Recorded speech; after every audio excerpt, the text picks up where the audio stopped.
For months, he sent texts pretending his wife was still alive. He told friends she was battling cancer. He told family she was too weak for visitors. No calls, no visits, no questions. Everyone believed him. But inside their New York home, behind closed doors, something far darker was happening. His wife had already been dead for months, and her body was decomposing inside their bedroom. Nicole Ludwigczak was known as a kind, hard-working woman who stayed close to her family. She lived with her husband Eli Ludwigczak in New York. From the outside, their life appeared ordinary. But behind the scenes, the relationship had been strained. Friends and family later described tension in the marriage. Arguments, distance. Still, nobody imagined the situation would end in violence. Because when Nicole suddenly disappeared from everyone's lives, Eli already had an explanation ready. Eli began telling people that Nicole was very sick. According to him, she had cancer. He said the illness had become severe and that she was too weak to see anyone. Visitors would only make things worse. Phone calls were difficult. Nicole needed rest. Family members were worried, but Eli reassured them. He said he was taking care of everything. He was being the supportive husband, and when people wanted to check in with Nicole directly, messages would appear from her phone.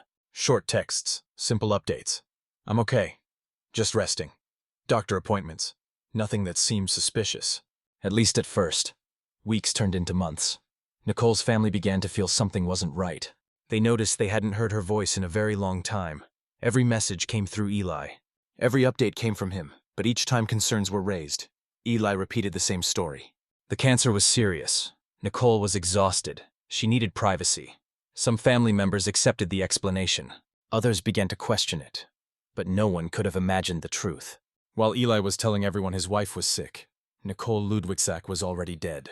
Investigators later believed she had been killed during a domestic dispute inside the home.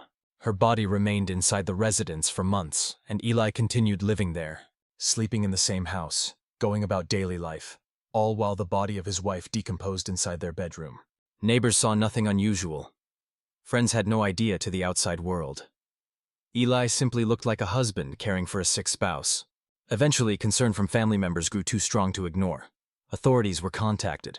When police entered the home in 2016, they quickly realized something was very wrong. Inside the residence, they discovered Nicole's remains. She had been dead for months. Her body was in an advanced state of decomposition. Investigators immediately began piecing together the timeline. They reviewed phone messages, financial records, statements from family and friends. The story Eli had been telling began to collapse. Police learned Eli had been sending messages from Nicole's phone, pretending she was still alive. He had also continued collecting her paychecks during that time. The carefully constructed illusion of a sick wife slowly unraveled. Investigators concluded Nicole had likely been killed months earlier during a domestic conflict. But Eli never confessed. He maintained his silence as the case moved toward trial. For Nicole's family, the realization was devastating. They had spent months believing she was fighting an illness. Instead, she had been dead the entire time. The case eventually went to court. Prosecutors laid out the timeline of deception, the false illness, the messages from Nicole's phone, the months Eli spent living in the house while her body remained there.